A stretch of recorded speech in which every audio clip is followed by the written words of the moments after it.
আসসালামু আমি মোহাম্মদ নুর আলম। আজ আপনাদের মাঝে নতুন একটা ভিডিও নিয়ে আইছি। আজকের মূল বিষয় চা খাওয়া। সৌদিরা কি চা খাওয়ার পিছনে সৌদি আরবের লোকেরা চা খাওয়ার উপর নির্ভরশীল। কিভাবে চা খাওয়া বানানো হয়, কিভাবে খাওয়ানো হবে, আজকে আপনাদেরকে দেখাবো।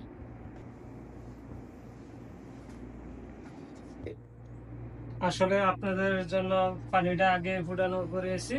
এখন আপনাদের মাঝে আমি গাওয়া কিভাবে বানাইতে হয় এটা আপনাদেরকে দেখাবো।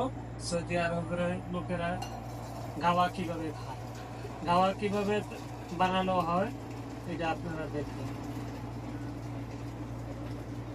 প্রথমে পানি ফুটাইয়া পানি দিবেন, পানি দেওয়ার পরে এই গাওয়া দিবেন। এই যে গাওয়ার সাথে সবকিছু মিক্স আছে, এটি মিক্সার করে লাগে। 1 কাপ গাওয়া এখানে ডালছি।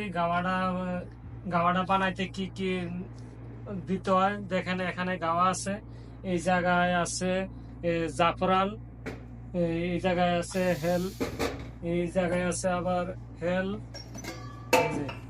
এলাচি। এলাচি দিতে হয়। তারপরে দিতে হইব, গরম করতে হইব হ্যাঁ,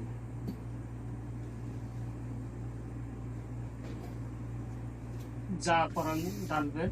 জাফরান দেওয়ার পরে এটা কালার আসবে। কালার আসে, জাফরান না দিলে আপনার এটা কালার হইতো না, খাওয়ার মধ্যে স্বাদও আসবে না। খালতা, এটার কয় খালতা। এটা হচ্ছে জাফরান। জাফরান না দিলে এটা কালার আসবে না, খাইতে স্বাদ পাইবেন না। এটার মাধ্যমে ডালছি আপনার এলাচি, আরবিতে বলে হেল।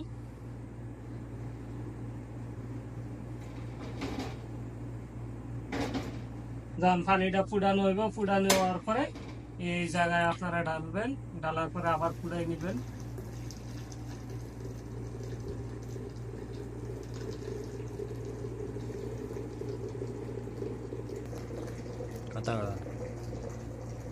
এই যে গাওয়া ডালতেছে, গাওয়া ডালার পরে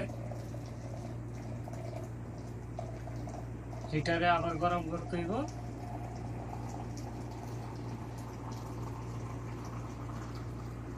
এই যে ডালার পরে আবার আপনারা গরম করে নেবেন। যদি এটা ফুটানো না হয় তাহলে স্বাদ পাইবেন না।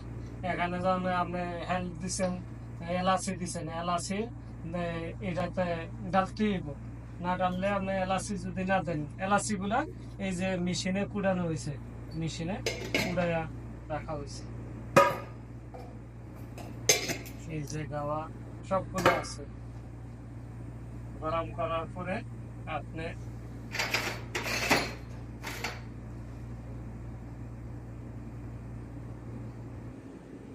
তবে দেখেন, গাওয়া যখন ফুটবে তখন কফির মতন ফেনা উঠবে। এই ফেনাটা যখন মজে যাবে তখন মনে করেন হয়ে গেছে। এটা এখন ইয়াওয়ার পরে এটার মধ্যে হেল দিবেন, এলাচি, দারচিনি, লং লং এলাচি এটা দিতে। তবে আরেকটি কথা, গাওয়ার মাধ্যমে চিনি দেওয়া হয় না। গাওয়া খাইতে হলে গাওয়ার সাথে সাথে আপনার খেজুর খাইতে হইব, না হলে চকলেট খাইতে হইব, মিষ্টি জাতীয় জিনিস খাইতে হইব। এটা একটু তিতাতে আপনি এখন গাওয়া বানানি শেষ। যখন আপনার এই গাওয়ার ফেনাটা না বুঝবে ততক্ষণ পর্যন্ত বুঝবেন না হইছে না। এখন আপনাদের মাঝে পরিদর্শন করে বুঝাবো এটা কি স্বাদ, কি রকম হয়েছে। এখন একটু খাওয়ার পরে এটা টেস্টটা আপনারা বুঝবেন। যতক্ষণ আপনারা না খাইবেন এটা টেস্টটা বুঝবেন কিরকম হয়েছে। এটার সাথে সাথে খেজুর খেতে হবে, হয়তো চকলেট খেতে হবে, নাহলে মিষ্টি জাতীয় খাইতে হবে। এই যে এখন গাওয়া বানানো শেষ। এখন কিভাবে খায়, এই অল্প অল্প হলে আপনারা খাবেন। একটি এই যে খেজুর, একটা খেজুর মুখ দিবেন, এইভাবে একটা খাজুর খাইবেন আর একটু একটু করে খাইবেন।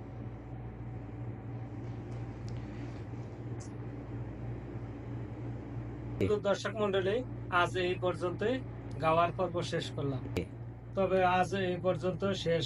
আপনাদের মাঝে দেখা হবে নতুন আর পর্ব নিয়ে। আপনারা লাইক করবেন, সাবস্ক্রাইব করবেন, আমাদের সাথে থাকবেন। ধন্যবাদ।